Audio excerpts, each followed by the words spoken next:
Buenos días a todas y a todos. Eh, Me parece bastante importante poder estar en este ciclo de charlas. Eh, para quien no me conoce, yo soy Martín Prat, soy profesor de esta facultad en el área Humanidades y Ciencias Sociales, responsable fundamentalmente del perfil jurídico de esta área. Pero también soy abogado de la Institución Nacional de Derechos Humanos. Y desde estas dos ámbitos de trabajo donde yo me desempeño, el tema de la comunicación, la libertad de expresión, considerado desde una perspectiva amplia de derechos humanos, es un tema fundamental. Nosotros cuando hablamos de libertad de expresión, en el concepto amplio de libertad de expresión, el concepto de todas las libertades que esta incluye, debemos afrontar, abordar un montón de temas distintos. Aquel viejo concepto liberal de libertad de expresión que simplemente se definía en cierta manera como buscar que el Estado no interfiera en la libre expresión de opiniones, ideas e informaciones, es decir, el establecer solamente garantías para que el Estado no prohíba, no censure, ha sido en las últimas décadas acompañado también por otras obligaciones para el poder estatal. Es decir, la libertad de expresión en un principio era considerado solamente como un derecho de libertad, es decir, como buscar respetar y proteger las esferas de autonomía individual frente al poder estatal. Pero en las últimas décadas, a partir de las declaraciones internacionales o los tratados internacionales de derechos humanos, a través de la jurisprudencia que se fue asentando en distintos países y también entre los organismos internacionales de protección de derechos humanos, hoy a la libertad de expresión se la considera también no solamente como la obligación del Estado de no interferir o no impedir el desarrollo de esta libertad, sino que también se le establece al Estado la obligación de promover el derecho. ¿Esto por dónde viene? Es decir, la libertad de expresión es fundamentalmente un derecho que se define o se denomina como bidimensional. Es decir, por un lado está el derecho de cualquier persona a expresarse, el derecho a dar su opinión, a brindar información, a expresar sus ideas a través de distintas formas de manifestación, pero también está el derecho de quien recibe las informaciones, quien recibe las expresiones de otros. Y hay que contemplar tanto el derecho de uno como el derecho de otro. Y de esa manera también se entiende que el derecho a la libertad de expresión y todas las libertades incluidas dentro de este derecho es un derecho individual, pero también es un derecho social. Es decir, es un derecho que esencialmente funciona viviendo en sociedad. Es un derecho relacional, es un derecho que toma sentido en grupo, viviendo juntos, conviviendo. Y por lo tanto es así, en ese juego relacional entre quien expresa y entre quien recibe, entre el emisor y el receptor y la sociedad también como espectadora de ese fenómeno comunicacional, también la libertad de expresión es un campo de conflictos permanente. Es decir, la libertad de expresión debe respetarse, la libertad de expresión debe promoverse, pero en el ejercicio de la misma muchas veces se puede estar afectando derechos de otras personas o también se puede estar afectando de alguna manera algunos valores sociales también jurídicamente protegidos. De ahí que claramente surge el concepto de que la libertad de expresión no es un derecho absoluto, sino que es un derecho que puede estar sujeto a determinadas limitaciones y restricciones. Claro está que tanto los tratados internacionales como las distintas legislaciones nacionales han establecido claramente, han tratado de definir claramente cuáles son esos límites a la libertad de expresión. Es decir, es claro que bajo el discurso de la libertad de expresión hay determinados mensajes que pueden y deben estar prohibidos. ¿Pero prohibidos por quién? Por la ley, por una ley que democráticamente haya sido sancionada y una ley que se fundamente en un fin legítimo, en un fin o una razón de interés social o interés público. Claramente, bajo el argumento de la libertad de expresión no se pueden justificar los discursos de odio, no se pueden justificar los discursos de discriminación, de xenofobia, de racismo, de apología a la violencia, apología a la guerra, o cualquier discurso también que vaya contra el espíritu general o los principios generales de los derechos humanos. Claro está que esto tiene que ser establecido por ley, y la ley tiene que establecer claramente cuáles son esos límites. Eso significa que el Estado esté autorizado a controlar previamente las expresiones? No, porque también los principios de la libertad de expresión dice que nada legitima o nada autoriza a la censura previa, salvo algunas pequeñas situaciones justamente referidas también a temas de niñez y adolescencia, pero que el principio general es que no puede haber autocensura, perdón, no puede haber censura por parte del Estado, pero sí cualquier abuso por parte de quien ejerce su derecho a la libertad de expresión, es decir, cualquier extralimitación a las restricciones establecidas legalmente por una razón de interés social o interés público, bueno, pueden dar lugar a distintos tipos de responsabilidades. Responsabilidades de tipo penal, responsabilidad de tipo civil, responsabilidad de tipo administrativo. También ahí hay una discusión sobre si en materia de libertad de expresión es conveniente o no que exista responsabilidad penal o si no que la misma simplemente se canalice por las vías de daños y perjuicios o por la vía civil, entendiendo que tal vez la amenaza penal o la amenaza del reproche penal puede significar también una forma que lleve a la autocensura o a la extra autolimitación de lo que uno quiere decir o quiere informar.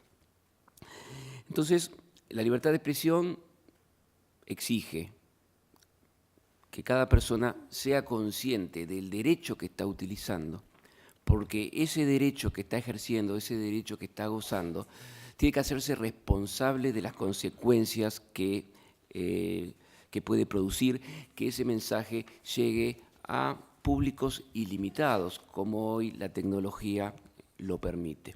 Distinto era un concepto de libertad de expresión generado en la época de la Ilustración, cuando la manera de transmitir ideas era a través de escritos que llegaban a pocas personas o simplemente en salones o en la plaza pública, donde también el público no era muy numeroso, a lo que es hoy, donde cualquier mensaje puede estar llegando instantáneamente a cualquier parte del mundo y puede estar siendo recibido por millones y millones de personas. Es decir, hoy las consecuencias del ejercicio de la libertad de expresión son muchas más amplias, mucho más poderosas de lo que podía ser antes. Eso lleva entonces también a reconsiderar el tema de los límites y las responsabilidades en el ejercicio de la libertad de expresión. Entonces, cuando se habla de la libertad de expresión, cuando se habla de la comunicación desde una perspectiva de derechos, tenemos que hablar, bueno, ¿cómo podemos, por un lado, ampliar, potenciar el ejercicio de ese derecho? ¿Cómo una persona puede realmente ejercerlo con la mayor libertad posible, pero también tener en cuenta estos límites y estas responsabilidades? Y también tener en cuenta que la libertad de expresión no es solamente la libertad de expresarse, sino también es la libertad de recibir expresiones. Y también el cuidado que hay que tener en que ese ejercicio de la libertad de expresión no pueda estar violentando otros derechos. Cómo a partir del ejercicio de un derecho pueden potenciarse, por tanto, el ejercicio de muchísimos más derechos por parte de todas las personas. De esa manera, entonces, y ya enfocándonos más en el tema que vamos a tener hoy con los distintos paneles, hablamos de la comunicación de una perspectiva de derechos y hablamos fundamentalmente de los derechos de la niñez y de la adolescencia en los medios de comunicación. Entonces, ¿cuáles son los temas que tienen que estar presentes cuando nosotros hablamos de derechos del niño y libertad de expresión? Por un lado, podemos hablar de, cómo potenciar precisamente los derechos de los niños y los adolescentes para ejercer su derecho a la libertad de expresión. Es decir, cómo podemos hacer que los niños se expresen más libremente y cómo podemos hacer que los niños sean escuchados, cómo sus opiniones puedan ser tenidas en cuenta. Y entender también en los niños y los adolescentes la libertad de expresión de esas dos perspectivas que le decía. La perspectiva de poder expresarse, pero también la perspectiva de poder más libremente recibir mensajes de otros. Esa es una línea de análisis que hay que desarrollar. Otra línea es, en el ejercicio de la libertad de expresión, la niñez y la adolescencia puede ser también motivo, objeto de información. Es decir, puede haber muchas noticias, puede haber muchas opiniones, puede haber muchas manifestaciones de diverso tipo que tengan como motivo a la niñez y la adolescencia, ya sea esta en forma general o ya sea en forma particular, un caso puntual de un niño o un adolescente que pueda estar siendo el objeto de, por ejemplo, de una noticia que está siendo emitida en cualquier informativo. Entonces ahí la línea es, cómo contemplar los derechos de los niños y adolescentes cuando estos son el motivo de lo que se informa o el motivo por el cual alguien quiere expresar una idea u una opinión. Y ahí entran entonces otros derechos de la niñez y la adolescencia. Por ejemplo, el derecho a su privacidad, el derecho a respetar su honor, su identidad. También el derecho que tiene, por ejemplo, la niñez en los temas vinculados a violencia, a no ser revictimizados a través de machacar y machacar muchas veces la misma noticia. Es decir, los niños tienen derechos también frente a lo que nosotros recibimos como expresiones de otros. Y ahí claramente aparece el conflicto entre la libertad de expresión o la libertad de información de quien emite una idea, una opinión, una información, y los niños, los adolescentes que pueden ser objeto de esa información. Después tenemos una tercera línea también de análisis o perspectiva de derechos de la niñez y adolescencia en temas de libertad de expresión y en comunicación. Y es cómo también la niñez y la adolescencia puede acceder de mejor manera a los medios de comunicación. Es decir, que la niñez y la adolescencia no sea simplemente el motivo de una noticia o que no sea simplemente considerado como un objeto de consumo para venderle algo, sino que también la niñez y adolescencia pueda ejercer su derecho de acceder a los medios de comunicación, también para desde los mismos poder opinar, poder informar los temas que le interesa, poder también de alguna manera incidir en los contenidos que los medios de comunicación brindan a la sociedad. Bueno, estas tres líneas, entonces, de análisis, de perspectiva, hay que ver cómo la regulación legal en la materia las contempla. Nosotros tenemos un marco normativo a partir de la Ley 19.307, la Ley de Servicios de Comunicación Audiovisual, donde precisamente estas tres líneas tratan de ser abordadas. Entonces, precisamente, las charlas del día de hoy van a estar enfocadas en estos puntos, es decir, cómo los medios de comunicación se respetan los derechos de los niños y adolescentes, cómo en los medios de comunicación la normativa prevé que los derechos de los niños y adolescentes estén presentes y cómo también en los medios de comunicación se habilitan el acceso de esta población, de este colectivo social, a que pueda precisamente incidir en el mismo. Entonces, bueno, tenemos hoy acá en la primera mesa a Marcelo Bayac, que es asesor letrado de INAU, dedicado a temas de comunicación e infancia, y también a la doctora Andrea Venosa, secretaria letrada del directorio también de INAU. El INAU ha tenido, por competencia legal, en los últimos tiempos, intervención directa en estos asuntos que nos referíamos. Hay algunos asuntos judiciales que se han tramitado precisamente, que el INAU ha tramitado en defensa de los derechos del niño frente a algunos medios de comunicación en cuanto a que estos, a través de ciertas informaciones o ciertos mensajes, pudieron haber violentado los derechos a la intimidad, a la privacidad, a no revictimización de los niños y adolescentes. Entonces, bueno, capaz la experiencia del INAU en este sentido, el sentido de la jurisprudencia en el Uruguay es un tema importante para poder ir analizando. Así que, bueno, muchas gracias, los dejo a ustedes y vamos adelante. Bueno, gracias Martín, gracias a todas y todos por estar hoy acá y bueno, y en estas jornadas que para INAU son sumamente importantes y relevantes en esto de la sensibilización y la concientización en estos temas de cómo comunicar con perspectiva de derechos. Entonces, bueno, nosotros, sin entrar ya de lleno en la parte práctica, digamos, de la ley de medios de comunicación audiovisual, habíamos traído una presentación un poco que tiene que ver con el marco legal que Martín estaba mencionando recién, y luego sí entrar como a señalar algunos tips, dejarles a ustedes algunos tips de cómo comunicar cuando estamos comunicando sobre niños, niñas y adolescentes, porque nos parece que eso es como bien práctico y que nos puede quedar más como de consejos. Y luego sí pasaríamos con Marcelo a hablar un poco más sobre la experiencia de la jurisprudencia actual con la nueva ley de servicios de comunicación audiovisual.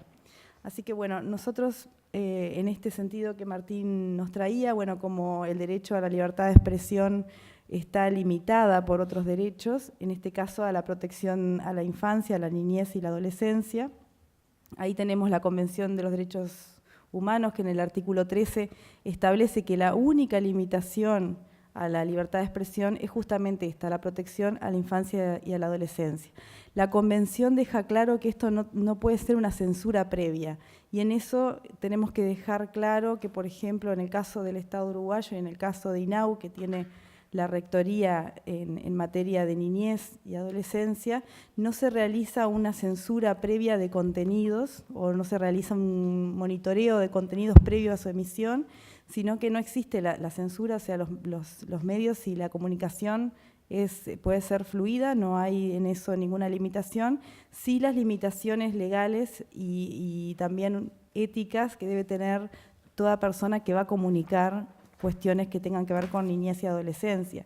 Y en eso es donde luego de la emisión puede venir alguna sanción o alguna fiscalización específica de parte de los organismos estatales. Hoy en día, con la nueva ley de servicios de comunicación audiovisual, parte de las competencias que tenía INAU van a seguir ahora con el Consejo de Comunicación Audiovisual, el CCA, que está casi para integrarse, y la ley también para reglamentarse. Entonces, todo lo que tiene que ver con medios de comunicación audiovisual van a pasar a la esfera del CCA, del Consejo de Comunicación Audiovisual, y queda todo lo que tiene que ver la fiscalización de la prensa escrita y el Internet a cargo de INAU, porque eso sigue quedando todavía en el Código de la Niñez y Adolescencia. Pero bueno, pasando entonces al marco legal, tenemos la Convención Americana de Derechos Humanos en el artículo 13, que establece esta limitación, la única limitación al derecho a libertad de expresión. La Convención de los Derechos del Niño, que nos trae esta doble cara que decía Martín. Por un lado, la protección de los niños, niñas y adolescentes en los medios y en la comunicación en general, y por otro lado, la promoción de los derechos cómo garantizamos que los niños estén presentes en los medios, que estén presentes con sus opiniones, con sus contenidos, con el quehacer diario y lo que a ellos les importe, también poder comunicarlo. Luego, bueno, el Código de la Niñez y Adolescencia, y ahí nuestro código trae en el artículo 11 justamente estas limitaciones que estábamos hablando que trae también la Convención Americana. La no utilización de la imagen de niños, niñas y adolescentes en forma lesiva, ni publicar información que los perjudique o datos que puedan dar lugar a la individualización de la persona del niño, niña o adolescente. Y luego en el artículo 181 establece la protección de los derechos de niñas, niñas y adolescentes frente a los medios, la publicidad y los espectáculos públicos. Bueno, y luego la ley 19.307, que regula los medios de comunicación audiovisual, vuelve a reiterar estos artículos que ya estaban establecidos en el Código de la Niñez y Adolescencia, los detalla más y los especifica un poco más, incluso en lo que tiene que ver con el horario de protección, detalla todas las imágenes o los contenidos que no deben emitirse en el horario de protección, o sea que hace como un detalle más exhaustivo, pero siempre teniendo en cuenta que solo regula medios de comunicación audiovisual, o sea, radio y televisión. Bueno, y nos interesaba traer esto, hablando bueno, de si es censura, si no es censura, qué es lo que pasa. Nos hemos encontrado en muchos ámbitos con periodistas y con medios de comunicación en los que esta parte negativa del Estado, de INAU, de la fiscalización o la sanción, lleva a que los periodistas y los medios de comunicación digan, bueno, entonces no vamos a informar nada más que tenga que ver con niños, niñas y adolescentes. Ya no los vamos a hacer noticia, ni lo que les pasa, ni lo... Entonces, creemos que esta tarea del Estado también está en garantizar que los medios de comunicación sí pongan información sobre los niños, niñas y adolescentes, sí informen sobre lo que les pasa, informen sobre los problemas, la violencia, sobre sus derechos y también promuevan sus contenidos en los medios. Entonces, creemos que esto que dice la ley 19.307 es bien clara cuando dice que señala todo lo que no se puede hacer en el horario de protección, pero después dice, esto no puede interpretarse como una imposibilidad de informar, analizar y discutir, en particular durante programas educativos, informativos y periodísticos, sobre situaciones de violencia, sus causas o sus repercusiones. ¿Qué quiere decir? Que nosotros debemos colocar en los medios y tenemos que garantizar como Estado que los medios de comunicación justamente problematicen, comuniquen, informen, discutan, investiguen sobre las situaciones de violencia y sobre y todas las situaciones que involucran a niños, niñas y adolescentes, casos de explotación sexual o casos de los más complejos, porque de esa forma nosotros también sensibilizamos sobre esos derechos y creamos conciencia y también somos críticos, y que ese es el rol también de los medios de comunicación, generamos crítica social sobre lo que el Estado hace, sobre lo que la sociedad civil hace o sobre lo que nos falta como sociedad o cuáles son las debilidades que tenemos en los abordajes de las situaciones complejas.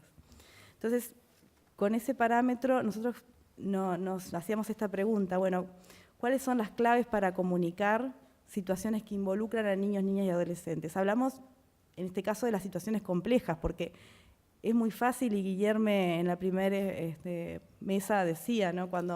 Si queremos comunicar, bueno, lo que el Estado hace en materia de garantizar derechos o lo que los programas hacen, bueno, mi plan adolescente, el programa contra el embarazo adolescente no planificado, o sea, son cosas positivas y lindas de mostrar, o cuando tenemos ya una evaluación de la política y decimos, bueno, pudimos bajar el índice de mortalidad infantil, pero en realidad también tenemos que comunicar las cosas que afectan a los niños, niñas y adolescentes. Entonces, bueno, ¿cómo las comunicamos? Ahí nosotros traíamos algunos tips, por ejemplo, y el primero es bien relevante. Yo sé que ya no se usa más la palabra menor, o son muy pocos las personas o los comunicadores que utilizan esa palabra, pero puede surgir también en una entrevista, ¿no? Que el periodista le haga a otra persona, bueno, lo que pasa es que el menor, entonces, ¿cómo cortamos la cámara y le volvemos a hacer, le conversamos con la persona, ¿no? Y ahí también el rol del periodista, el comunicador o el medio de sensibilizar. En realidad la palabra menor es una palabra que ya luego de la Convención de los Derechos del Niño se dejó de usar. ¿Por qué? Porque sitúa al niño como algo más pequeño, como una personita, como un objeto, como algo que tenemos que intervenir o que no, una persona que todavía no está del todo desarrollada. Y en realidad es una persona, como cualquier adulto. Entonces, el colocar la palabra niño, niña o adolescente en vez de menor, eso lo saca de la órbita del objeto o de esa personita sin desarrollarse a la de persona.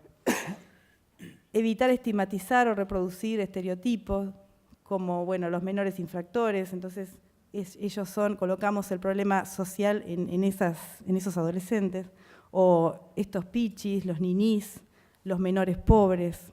Entonces, colocamos lo negativo en los chiquilines.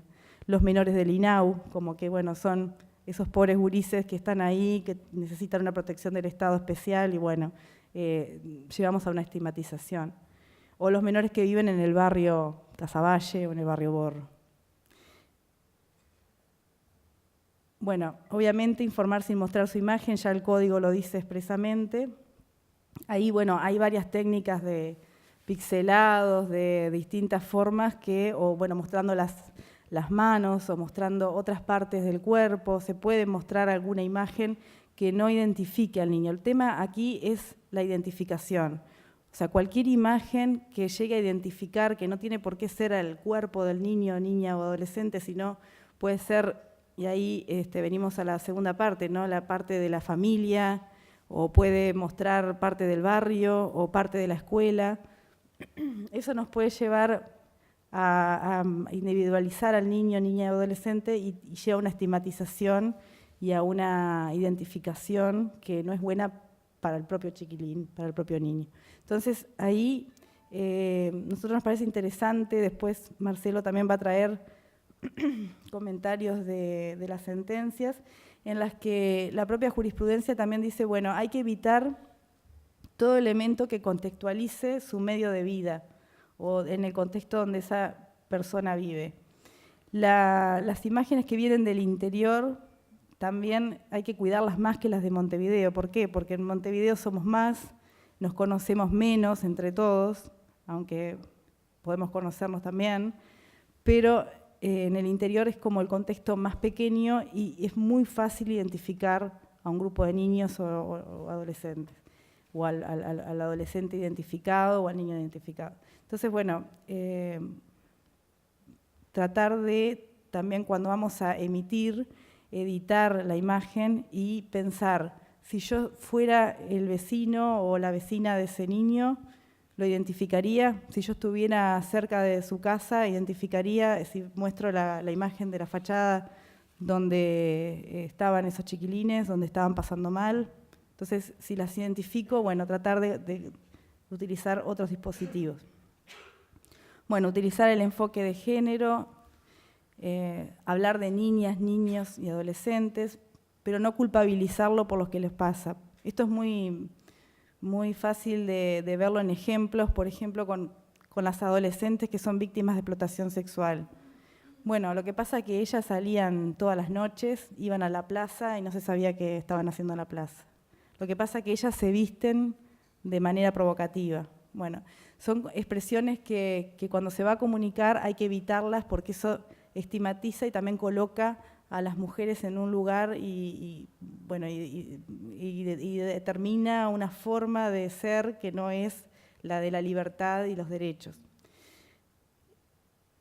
Luego, acá colocábamos, bueno, investigar y tener en cuenta todas las fuentes, contextualizar la información, mostrar datos, informar, o sea, informarse y investigar. Hoy hablábamos al inicio que hay pocos programas de investigación en Uruguay, o sea, el periodismo también tiene una vorágine y los medios de comunicación tienen un aceleramiento, como nos pasa con las redes sociales, que es muy difícil de que los periodistas puedan sentarse a investigar realmente, a estudiar los casos, y eso lo tienen que hacer en un tiempo límite, y los lleva de repente a cometer errores de dejar datos por fuera o de dejar demostrar las acciones que la sociedad civil o el Estado vienen haciendo con respecto a un tema, y eso también debería de estar a la hora de contextualizar y a la hora de comunicar. Bueno, esto que traía Martín, evitar la revictimización, evitar hacerle preguntas a los niños, niñas y adolescentes en forma directa si no se cuenta con una especialización para ello. O sea, las entrevistas a los niños, niñas y adolescentes son prácticamente una intervención técnica hacia el niño, niña y adolescente. Entonces hay que hacerlo con mucho cuidado. Si no se sabe hacerlo, es preferible que no se haga, y además se tiene que tener el consentimiento del niño, niña y adolescente y a su vez de un adulto responsable, a no ser que estemos hablando ya de adolescentes en donde, por el principio de la autonomía progresiva, los adolescentes pueden consentir las entrevistas. De todas maneras, al publicar las entrevistas, tienen que ser publicadas de forma muy cuidada. Primero que nada, informarle a la persona o al adolescente, bueno, vas a salir a tal hora, en tantos minutos, en tal programa, ¿eso te interesa? ¿Querés hacerlo? ¿No querés hacerlo? ¿Cómo lo querés hacer? Tal vez que el adolescente dice, no, yo no quiero que salga mi voz, pero no quiero que me identifiquen, entonces, bueno, va a haber que sacar un distorsionador de voz, o sea, editarlo de manera que no... aún esto que traíamos, deben seguirse estos pasos aún en los casos de autorizaciones de los adultos referentes. ¿Qué queremos decir acá? Ha pasado, creo que fue el año pasado, un padre con un niño que salía solicitando determinada ayuda del Ministerio de Desarrollo Social. Ese padre salía con el niño y en realidad autorizaba que su imagen se emitiera. Pero el niño, era un niño pequeño, no estaba consintiendo obviamente que salir en una imagen, pero el padre sí, el padre lo estaba exponiendo. ¿Qué pasa? Ahí el periodista o el medio de comunicación tiene que tener determinados cuidados de no exponer a ese niño. O sea, sí sacamos al padre, decimos que está con un niño, pero no divulgar la imagen del niño, a pesar de que el padre lo está pidiendo, porque en realidad es una protección para el niño. Estamos hablando siempre de los derechos de los niños sin la mirada adulta. Y esto último que traíamos, bueno, después de todo esto, después que hicimos la entrevista o de que recabamos la información y que lo vamos a emitir, hacer un último chequeo de, bueno, si fuera tu hijo o tu hija, ¿publicarías así? ¿De qué forma publicarías? O sea, ¿cómo informamos algo negativo, algo malo? Si fuera tu hija, ¿lo harías? ¿Tu hijo? ¿Cómo? Entonces, es como un último paso. Bueno, luego, sí, en las cuestiones más positivas de cómo promover derechos de niñas, niños y adolescentes en los medios, Martín traía la ley 19.307, nosotros creemos que es una muy buena oportunidad.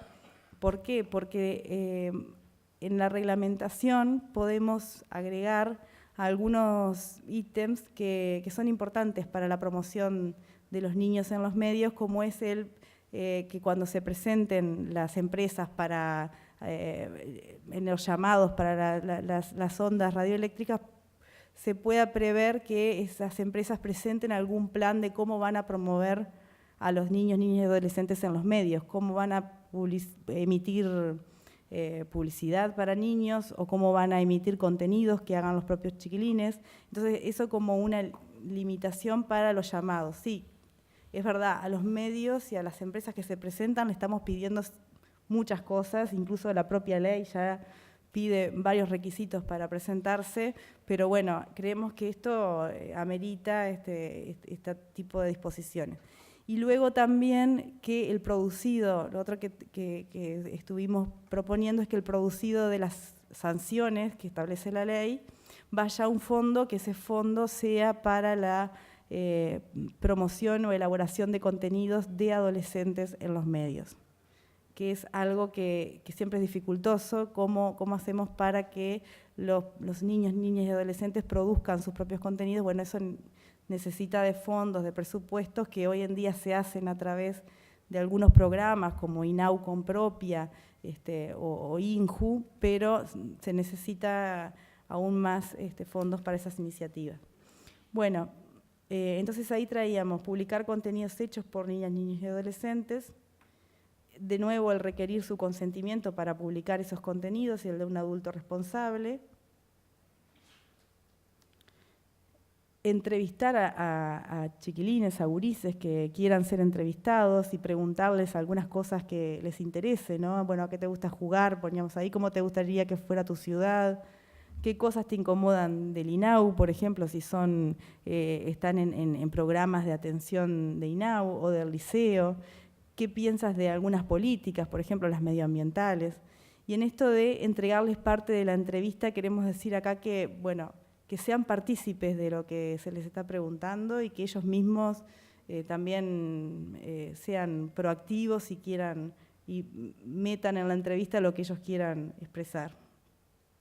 Interesarse por lo que hacen y es su iniciativa y quieren mostrar, por ejemplo, en estos programas promovidos desde el Estado, pero también de la sociedad civil, se hacen talleres y ellos mismos proponen los temas y hacen las charlas. Entonces, bueno, eso promocionarlo a nivel de todo el territorio, porque se hacen a nivel de todos los departamentos, bueno, promocionarlo, emitirlo y mostrar lo que ellos hacen, ¿no?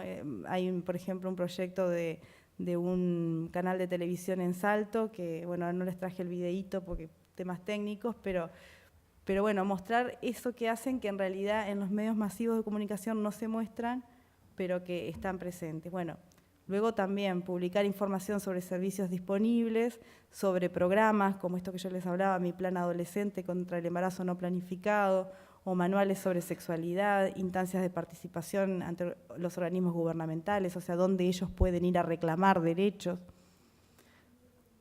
Y en esto es importante informar sobre los derechos y sobre qué mecanismos tienen para ejercerlos, ¿no? Cómo pueden ejercer los derechos. Esto que traíamos también, cómo autocuidarse de situaciones de riesgo. Cuando hablábamos de violencia, bueno, cómo también les generamos la conciencia desde pequeños a autocuidar su cuerpo o a ejercer determinadas acciones para no someterse o meterse en situaciones de riesgo que después puedan perjudicarlos. Bueno, y acá les traíamos qué es lo que hace INAU actualmente. Ya les comenté que, bueno, parte de la competencia de INAU pasa ahora al CCA, pero seguimos igual con la parte de medios escritos y internet, y también incluso con recibiendo cualquier situación de vulneración de derechos de los niños, niñas y adolescentes en los medios, más allá de que después lo tengamos que derivar al CCA. Entonces, bueno, ahí les traíamos la línea gratuita, el 0800 50 50, para hacer las denuncias.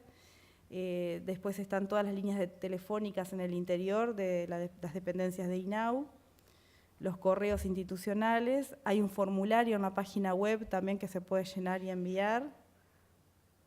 Y bueno, y después hay situaciones que ingresan de oficio resultado del monitoreo que se hace desde espectáculos públicos de INAU. Y bueno, ¿qué acciones se toman cuando se tiene una denuncia? Lo primero es un diálogo con el medio de comunicación, porque es lo que decíamos antes, no hay una censura previa, sino que luego de la emisión, nosotros, bueno, nos comunicamos con el medio y tratamos de ver si es una publicidad, por ejemplo, o es una tanda sobre un programa que se va a emitir después, tratar de disuadir al medio de que cuide un poco más la imagen que está saliendo o que la baje y pueda sacar otra, por ejemplo, si es posible. Entonces, bueno, se entabla una conversación telefónica y a veces hasta presencial con el medio de comunicación, se propician instancias de reflexión y se hace mucho énfasis en el lenguaje inclusivo, en el lenguaje que no estigmatice, lo que decíamos al principio, lo de los dispositivos para cuidar lo que se emite, y se participa de instancias de formación y sensibilización como esta que estamos hoy aquí. Y bueno, y por último se publica en la página web de INAU también datos sistematizados de estos resultados que se tienen con los medios, que son más las acciones que se hacen en positivo y no tanto en negativo, como ahora Marcelo les va a comentar, o sea, las sentencias que en realidad son un largo proceso donde previamente se entabló una conversación con el medio, se intentó un diálogo y de ver cómo se podía cuidar mejor la emisión del contenido, y bueno, como eso no se pudo, se llega a una instancia judicial que es la que prevé la ley 19.307, perdón. Pero bueno, eso se hace en toda una serie de etapas que llega a estas instancias que son por ahora 3, las que hemos tenido por la nueva ley. Que eso también es un cometido, un elemento positivo que trae la ley de medios de comunicación audiovisual, que saca de la órbita del Estado o de la administración pública la facultad de sancionar a los medios de comunicación y se va esa competencia hacia el Poder Judicial. O sea, es un juez independiente y objetivo que analiza los casos y bueno, determina si hubo una vulneración de derechos en los medios o no la hubo, y ahí impone la sanción si es que existe prueba de que hubo vulneración. Así que bueno, le paso la palabra a Marcelo. Muchas gracias por estas instancias. Buenos días. Sí, para que quede lo más claro posible, antes de la aprobación de la ley 19.307, el INAU tenía la competencia de fiscalizar y eventualmente, en el caso de detectar alguna vulneración de los derechos del niño y adolescente, multar a los medios de comunicación. Eso se hizo durante muchísimo tiempo, hasta que se aprueba esta ley 19.307, que le confiere, le traspasa esa potestad para sancionar a los medios de comunicación que eventualmente vulneran los derechos de niños y niñas adolescentes a un juez. En el caso tanto en el interior como en Montevideo son jueces civiles, ¿verdad? Cuando se aprobó la competencia, en realidad no se la dio al INAU para eventualmente demandar a los medios de comunicación, sino que se le dio a un consejo que crea la ley, pero que ese consejo todavía no fue conformado porque bueno, el decreto reglamentario todavía no se aprobó y no se dio conformado. Entonces, mientras tanto, el artículo 198 provisoriamente les da tanto al INAU como al Instituto Nacional de Derechos Humanos la potestad que, mientras tanto no se cree ese consejo, seamos nosotros los que promocionemos o promovamos este tipo de acciones. En la ley está previsto una acción, un procedimiento para hacer exigibles los derechos de las personas en la comunicación. En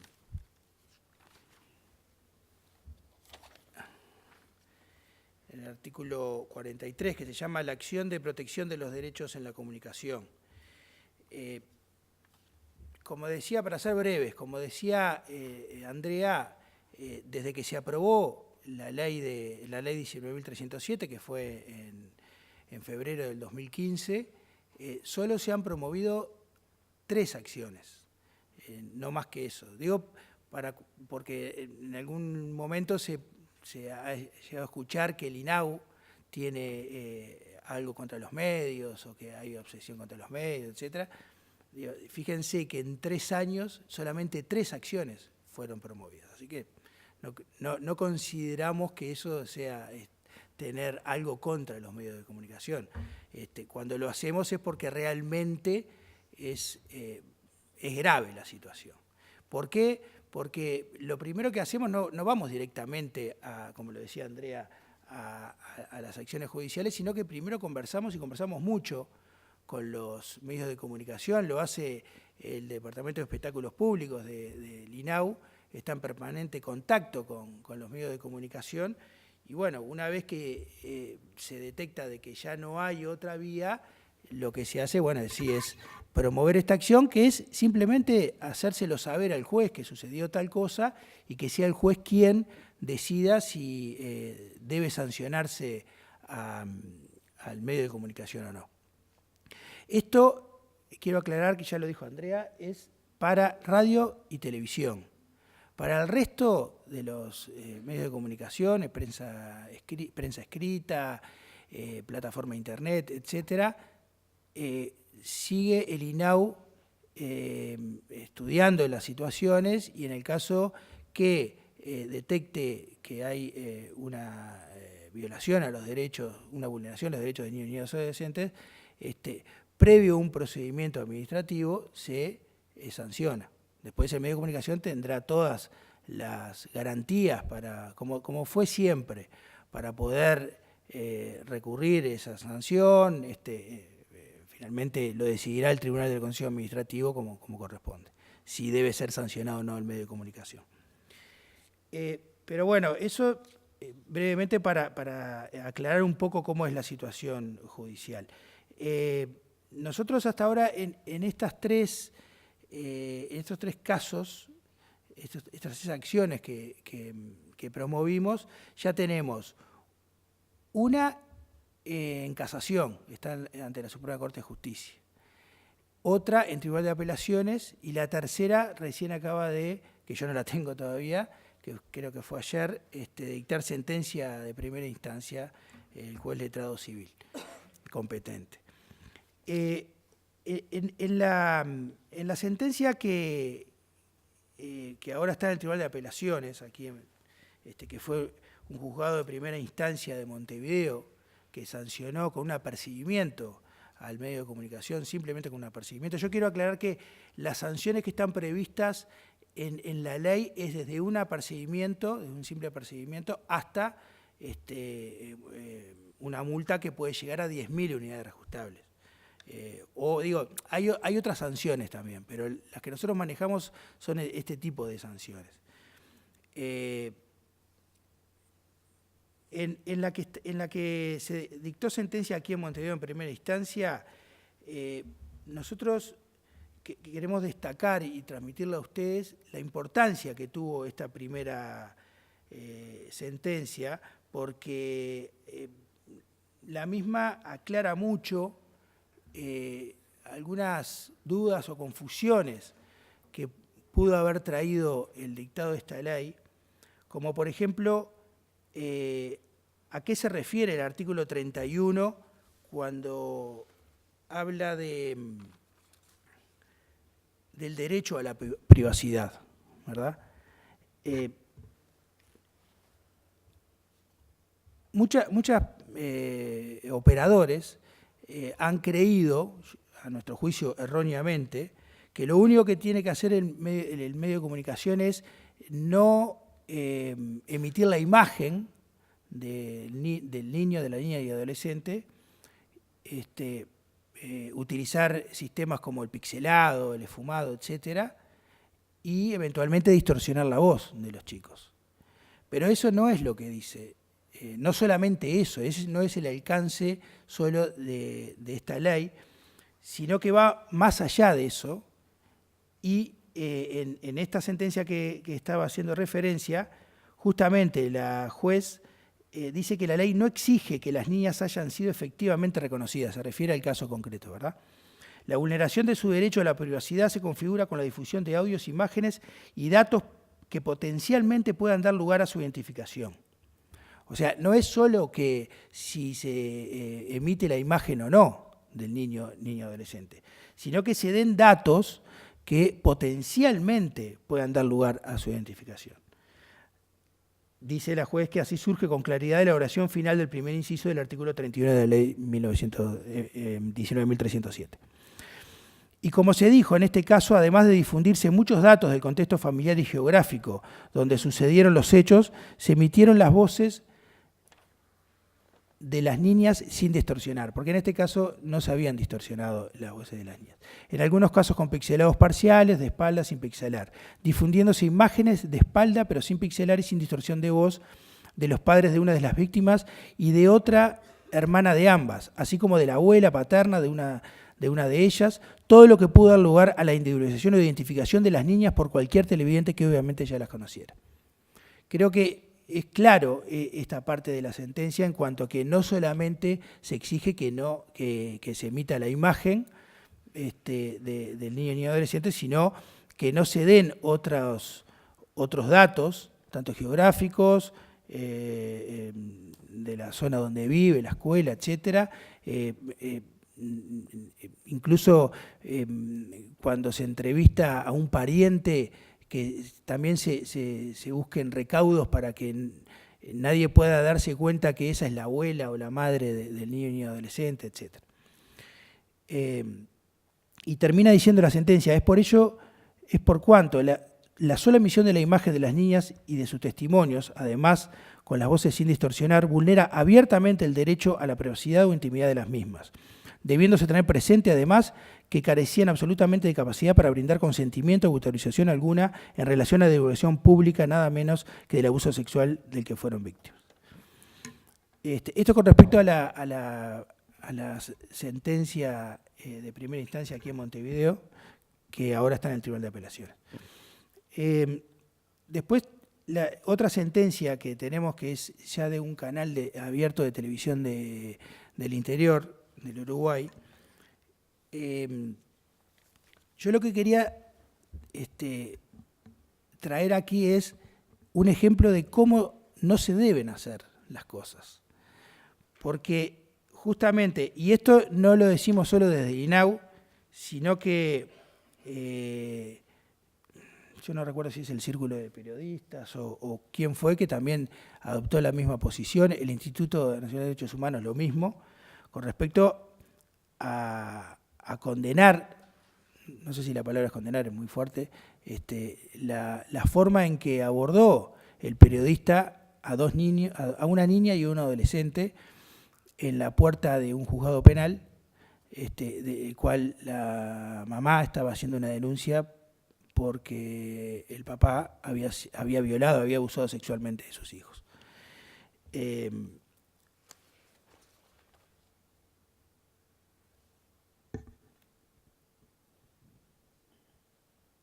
Dice parte de la sentencia esta que estoy haciendo referencia. Al comienzo de la nota se enfoca a la madre de los menores de edad efectuando un primer plano de su rostro totalmente descubierto. Al minuto tanto, que se refiere del video, la cámara enfoca al adolescente identificando como hijo de la declarante de nombre Jonathan y a su hermana pequeña, estando los rostros difusos, borrosos, pero no pixelados. El periodista del canal manifiesta, le dice al niño, no vamos a mostrar tu rostro, pero vamos a poner esfumada la imagen porque sos menor. Ya, aplicando la palabra menor, ¿no? De lo que hacía referencia hoy Andrea. Vamos a protegerte, cuéntanos. Y acá empieza. ¿Él te violaba y además cometía otros actos eróticos contigo? Le pregunta al aire el periodista al adolescente. Contesta el adolescente con su voz no distorsionada. Otro elemento que permite su identificación. Sí. Continúa inquiriendo el periodista. ¿Él te utilizaba? Sí, contesta el menor. La siguiente pregunta del periodista es, ¿cuántos años tenés? ¿En qué barrio y qué zona vivís? O sea, todo lo que no se debe hacer, ese periodista lo estaba haciendo. Contesta el adolescente, 16 años, vivo en tal lugar. El periodista manifiesta, ese lugar, porque le da la zona incluso, no le dice exactamente dónde vive. Ese lugar es en tal región, en tal lugar del departamento, o sea, para especificar más dónde está viviendo. Y el adolescente le responde que sí. Y miren lo que viene ahora. ¿Cuántas veces él abusó de ti? Le pregunta el periodista al adolescente. Responde el adolescente, muchas veces cuando mi madre salía. Nuevamente indaga el periodista, ¿te pagaba para cometer el acto? Sí, es la respuesta del adolescente. A la pregunta del periodista, después le pregunta, que esto fue la frutilla de la torta, le pregunta al periodista, ¿tú eres homosexual? Y el adolescente dijo, no, yo no soy homosexual. Y entonces le termina el periodista, pero entonces, ¿él te obligaba por la fuerza? Y el adolescente terminó diciendo, sí, me obligaba. Esto lo traigo para que vean que cuando nosotros promovemos una acción de este tipo, no es porque sí y no es porque estamos en contra de los medios de comunicación.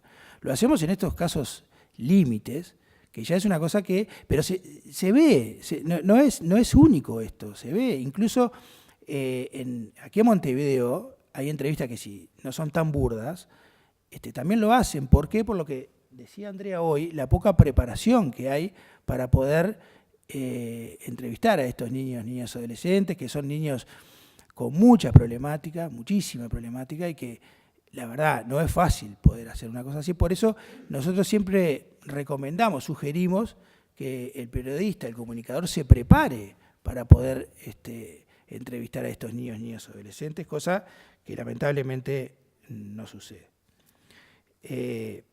Después, es que esto ya es para la anécdota, que el periodista, cuando se le pregunta en audiencia por qué le había preguntado si era homosexual, él responde que era porque para desestigmatizar al adolescente, porque se decía que él era homosexual y que si era homosexual estaba bien que hubiera sido abusado, porque, bueno, etcétera. No voy a entrar en esos detalles.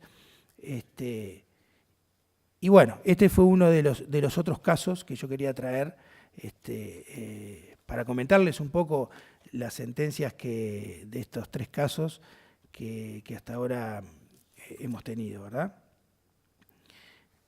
No sé si yo tenía anotado algo más, pero no sé si faltó algo o está todo. O quieren hacer algunas preguntas. Yo no sé si va a haber ahora... No, sí, la idea un poco es abrir un pequeño espacio para preguntas o algún comentario sobre las exposiciones. Tú, acá hay micrófono.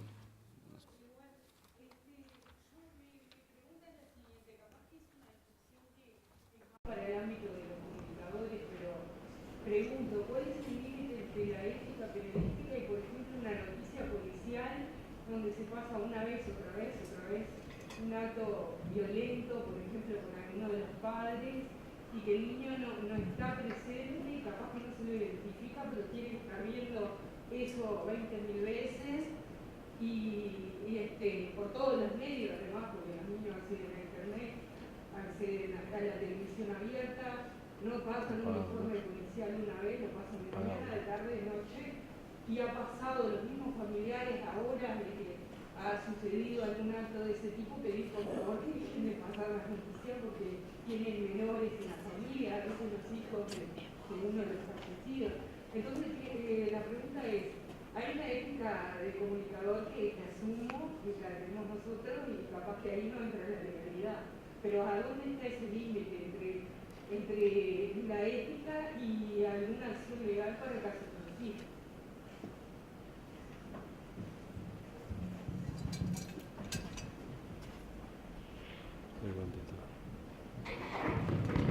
Sí, contestando la pregunta. La ley establece esos casos de violencia, los prohíbe precisamente en el horario de protección, o sea, pero más allá de lo legal, es como tú misma decís, o sea, la ética del periodista, creo que fue en la primera mesa el martes pasado, uno de los periodistas hizo mención justamente a eso, ¿no? Hasta dónde está el límite del periodista y que él mismo lo ponía con ejemplos propios, a mí me pareció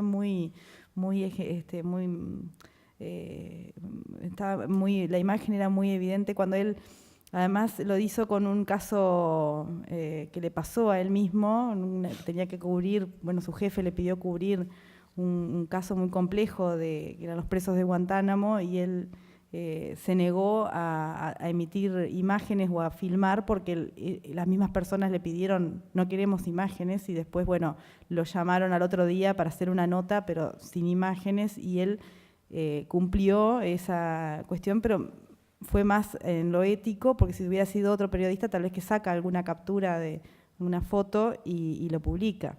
Entonces él decía, bueno, otros medios de comunicación habían sacado al instante publicaciones y ellos estaban diciendo que no querían ser filmados. Entonces también está la cuestión de la ética. Claro que eso encorseta bastante al periodista y yo lo entiendo en su situación laboral, pero es un tema ético también para los medios de comunicación y también para las empresas, ¿no? ¿Cómo lo hacemos real?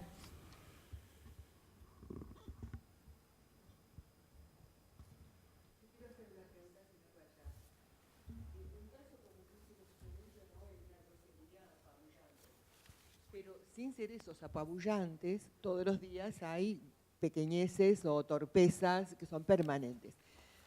¿Qué se hace con eso? Es decir, ¿qué responsabilidad asume el INAU para tratar de modificar la práctica cotidiana, que no es tan escandalosa, pero es igualmente inadecuada? Entonces, esos apercibimientos, ¿qué consecuencias tienen esos apercibimientos? ¿Y cómo se profundiza, digamos, la relación con los medios de comunicación para que se responsabilicen de que los periodistas que los integran no sean tan torpes? Sí, el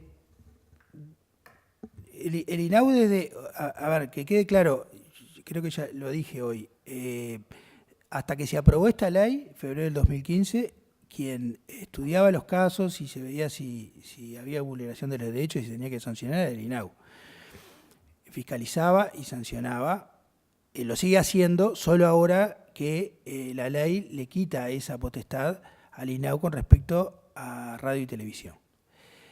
Para todos, y lo seguimos haciendo, por más que esa potestad ya no la tenemos, nosotros, claro, lo estamos haciendo ahora, entablamos estas acciones provisoriamente hasta que se instaure el Consejo de Comunicación Audiovisual que está previsto en la ley. Pero siempre lo hicimos y lo seguimos haciendo. Hay un contacto permanente con los medios de comunicación. El Departamento de Espectáculos Públicos de INAU no solamente está en un contacto permanente con los medios, sino que monitorea. Existe una realización de monitoreos de los programas y bueno, cuando se detectan hechos que están vulnerando los derechos del niño, se conversa y se conversa mucho con los medios. Cuando se llega a una sanción o a una instancia de accionar judicialmente es porque, bueno, no hay otra vía. Pero nosotros agotamos todas las vías extrajudiciales antes de iniciar esas acciones. No sé si viene por ahí la pregunta. Nosotros estamos siempre, desde el Departamento de Espectáculos Públicos, conversando con los medios y hay buen diálogo con ellos. Y bueno, con los que en el interior lo mismo. A veces hay algunos medios que no los conocemos, los terminamos conociendo cuando suceden algún tipo de cosas y bueno, nos ponemos en contacto inmediatamente con ellos y hablamos y tratamos de solucionarlo en forma extrajudicial.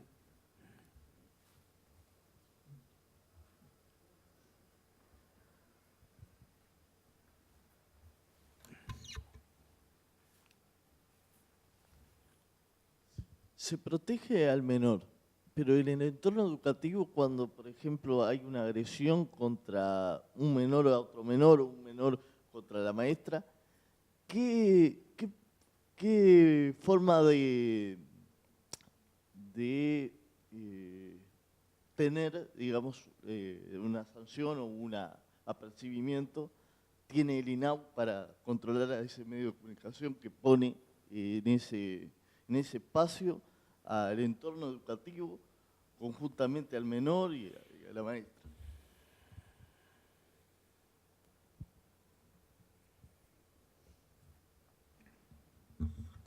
Sí, ahí es un límite muy débil, pero bueno, en realidad hubo un caso este año, también tal vez que haces referencia a ese, donde prácticamente yo soy además del barrio donde sucedió en esa escuela, o sea, vivo a mitad de cuadra, y todo el barrio quedó consternado por eso que se transmitía, que se emitía, porque además ahí sí no hubo un buen contraste de las fuentes.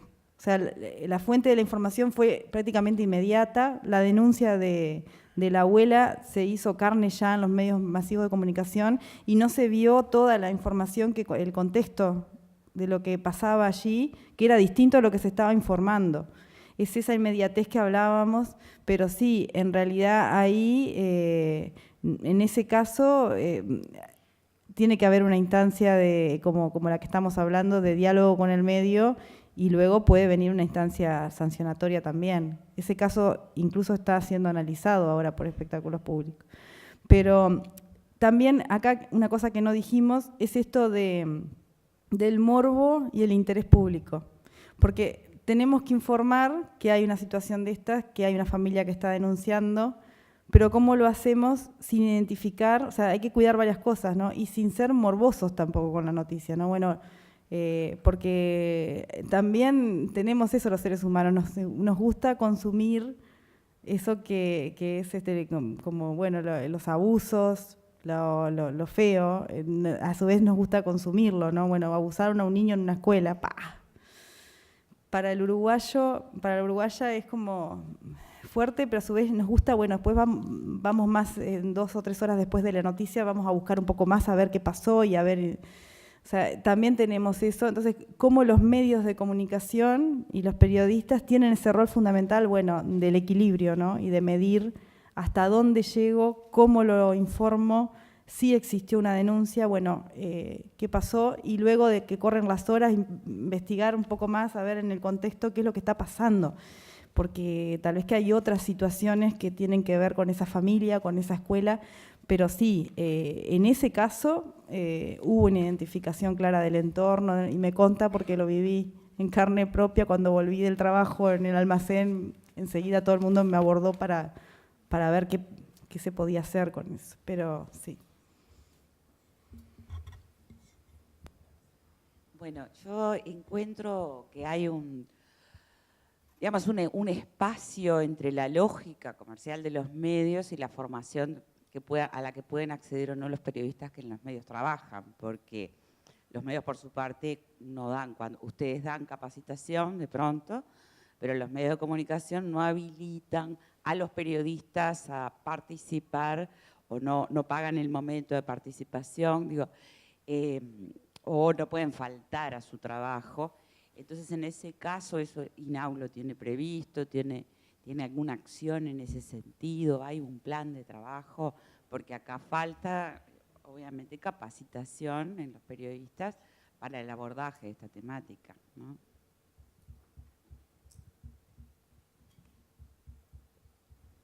Sí, en esa línea se viene trabajando hace ya varios años, diría desde la administración anterior. Aquí está la directora de espectáculos públicos, que no quiere que yo la identifique. Es una niña, no quiere ser identificada. Pero se viene trabajando mucho en eso y es uno de los roles que tiene, uno de los cometidos que tiene el Instituto del Niño y del Adolescente con los medios. Este ciclo de charlas es una de estas líneas, de esas acciones que se enmarcan en esta línea de acción.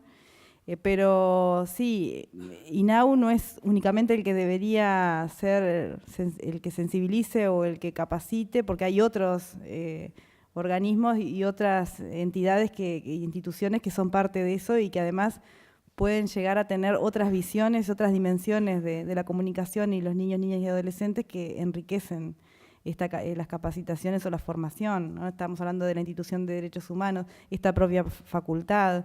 O sea, somos muchos los organismos que tenemos que aunar esfuerzos para la sensibilización y la capacitación. Y creo que eso es un trabajo constante que lo tenemos que seguir haciendo. No es una cuestión puntual de una capacitación. Creo que además eso se va enriqueciendo con los datos de la realidad y lo que va pasando, porque los medios de comunicación cambian vertiginosamente y la forma de comunicarse de los chiquilines hoy en día son las redes sociales y es el instante del Instagram. Yo creo que si hacemos un censo a los chiquilines, ninguno mira Canal 4, ni Canal 12, ni Canal 10, o sea, ni escucha radio ni siquiera. O sea, entonces creo que capacitar también para las redes sociales y hay mucho camino por andar y eso tiene que ser algo continuo.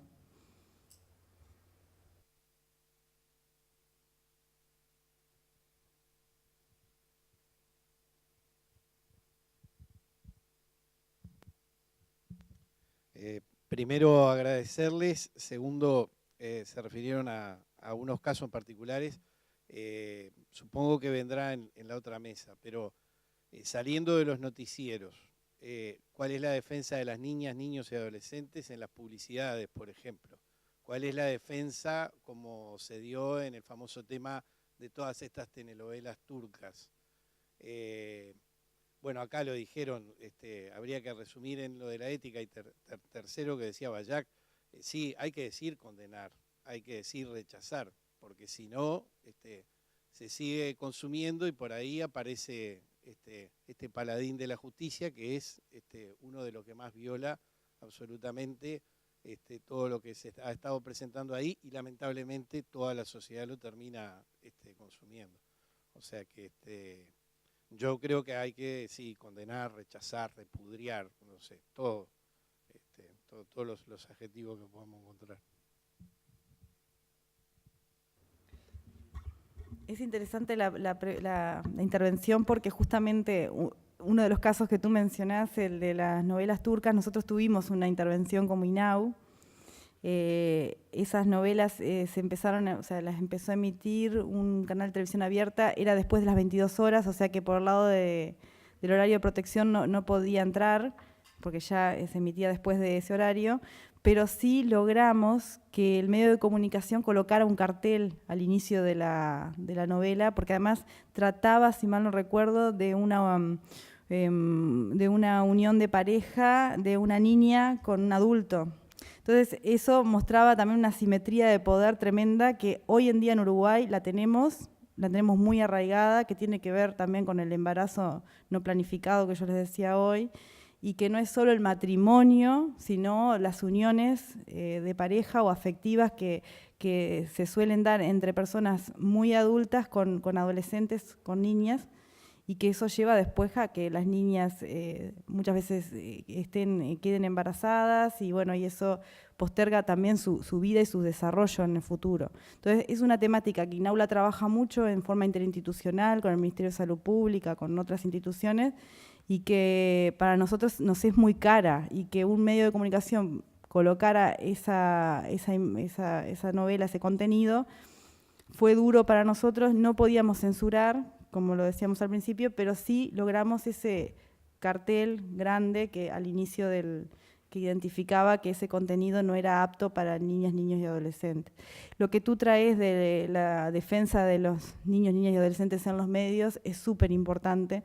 Nosotros ahí tenemos como una esperanza depositada en la Defensoría de las Audiencias, que la institución de Derechos Humanos, tal vez que Martín nos puede desarrollar un poco más, ya la instaló, aunque con algunas debilidades, pero está instalada. Y también en el propio INAU tenemos algunos mecanismos como el CAIAM o el Consejo de Participación de Adolescentes, que ellos también ahí muchas veces traen estas vulneraciones en los medios, pero es verdad que los chiquilines, como ustedes saben, no tienen abogados, no acceden fácilmente a mecanismos de denuncias, y es un debe para el Estado, para toda la sociedad, poder tener mecanismos, dispositivos de participación efectiva y que logren que los propios chiquilines digan, bueno, esto nos afecta, esto nos está... Hay una publicidad, por ejemplo, que fue emitida hace 2 años, creo.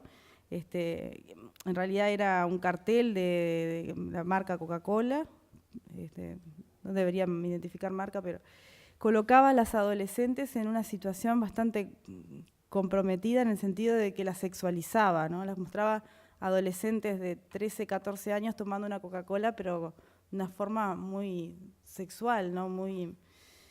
Y sí, ese tipo de publicidad es claramente lesiva y es lo que tenemos que evitar. El tema es hasta dónde, cómo llegamos y qué acciones se inician.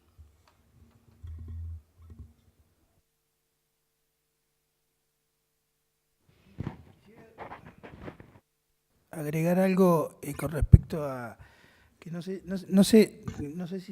hablamos mucho sobre el artículo 32 de la ley, que el tema de los horarios de protección, que creo que va un poco por la pregunta que hacías tú y que hacías tú también con respecto a qué hace el INAU para prevenir todo este tipo de cosas. Y justamente nosotros estamos teniendo problemas últimamente con los programas que se están emitiendo en los horarios de protección, por aquello de que el artículo 32 es muy amplio, habla de muchas cosas, habla de violencia, incluso habla de violencia excesiva, pero otra que no es tan excesiva, truculencia, sí, pero después también habla que puede ser un poco menos. Bueno, habla de pornografía, habla de discriminación, habla de exhibición de consumo explícito y abusivo de drogas. Es muy amplio. Pero sobre todo el tema de la violencia, que es al día de hoy, ¿no? Que es algo que se puede pasar o no, que si realmente tiene esa dimensión de violencia como para no pasarlo en ese horario de protección menor, que es hasta las 22 horas. Y entonces en eso estamos en forma permanente, en diálogo con los medios de comunicación. Y bueno, una de las herramientas que tenemos es que se exprese que si ese programa es apto o no apto para menores de 18 años de edad, y si se puede poner la franja mejor, para cuando es, pero que sean conscientes. Apelamos a la conciencia y a la responsabilidad de los medios de comunicación, que muchas veces yo entiendo que no es fácil, porque hay series enlatadas, obviamente, que vienen de otros países, que yo no sé qué es lo que sucede, si no las miran antes o no les interesan, pero hay situaciones de violencia que son embromadas. Otras que no, ojo, también nos pasa lo otro, que son situaciones que realmente para el día de hoy no es grave que puedan ser transmitidas, pero sin embargo las señoras mayores de edad que se escandalizan y nos viven poniendo denuncias, denunciando sobre situaciones que, bueno, nosotros tenemos que hilar muy fino ahí, tenemos que hacer un trabajo bastante... se ríe la directora de espectáculos públicos, pero hay señoras de edad y no tan de edad que se escandalizan, eso es cierto. Y señores, sí, señoras y señores. Y bueno...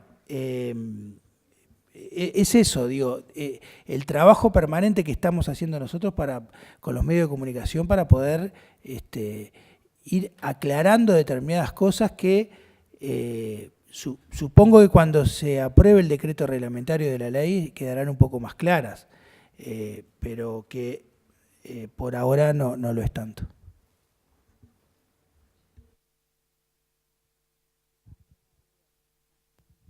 Hola, buen día. Yo escucho que ustedes dicen, hablan mucho de llegar a acuerdos y de charlar con los medios y de evitar lo judicial en primera instancia, pero me gustaría saber hasta qué punto, o cuál es el punto de inflexión donde se deja, deja de ser una charla o una recomendación para pasar realmente a la sanción. En medios sobre todo que reiteradamente incurren como en estas cosas. En realidad, bueno, es un análisis que se hace desde espectáculos públicos y división jurídica del INAU, es un criterio técnico que se informa, bueno, al directorio y se recomienda o se sugiere el inicio de acciones o no. Pero en realidad, por la ley de medios de comunicación audiovisual, tenemos un juicio, después un juicio civil que se despliega. Entonces, bueno, ahí hay que evaluar bien si tenemos las pruebas, si tenemos todos los elementos como para ir a juicio. Entonces, en razón de eso y de la vulneración, si es bastante grave, como lo que mencionaba Marcelo, se va al juicio, pero... Digo, bueno, eso es una cuestión que hay que ir haciendo jurisprudencia también. De repente se va haciendo también con otros elementos que no sean tan contundentes, se puede ir haciendo jurisprudencia. Pero siempre apostando más al diálogo, a lo preventivo, antes que llegar a lo sancionatorio o punitivo. Porque nosotros, si bien lo punitivo tiene un efecto, puede ser un efecto contrario también. Esto que hablábamos al principio. Bueno, entonces no publicamos más nada de los chiquilines. No vamos a publicar nada porque el INAU viene después y nos hace el juicio. Entonces, también hay que como equilibrar que el rol de los medios de comunicación es importante y lo tenemos que promover desde el Estado, y como también hay algunas acciones que sí no se pueden hacer y que bueno, que hay que ir por la línea de lo ético. Bueno, muchas gracias a Marcelo y a Andrea. Cerramos esta primera parte de la charla. Todos estos temas seguramente los vamos a a seguir conversando ahora en el segundo panel, porque precisamente acá se han tocado muchos temas, el tema de la institucionalidad, el control institucional sobre estos temas, la labor pedagógica de la institución, el tema de la relación con los medios, el tema de la autorregulación ética de los medios de comunicación, también de la labor de los periodistas, todos temas que seguramente en la segunda mesa también vamos a seguir abordando. Así que muchas gracias y bueno, invitamos a Soledad Acuña y a Paula Baliato.